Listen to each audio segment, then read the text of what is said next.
Nola gauzatzen dira emakumeen aurkako indarkeria eta jazarpen sexista politikan? Indarkeria 4 motatan sailka daitezke. Indarkeria simbolikoa, hedatuena da eta askotan normalizatuena.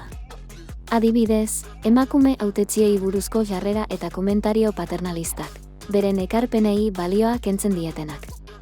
Genero rolen araberako eta ikusgarritasun txikiagoko erantzukizunak esleitzea. Hizkuntza sexista erabiltzea, lan politikoa gutxiesteko eta bere itxurari eta bere bizitza pribatuari buruzko komentarioak egiteko.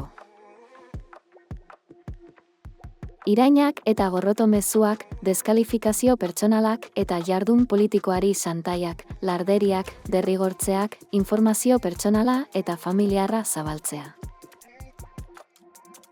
Indarkeria fisikoa.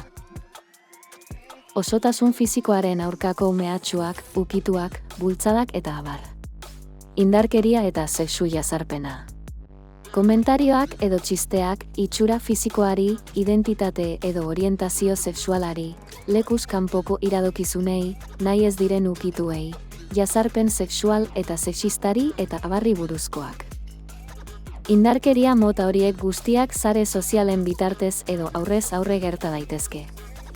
Informazio gehiago baskeskola.eusen.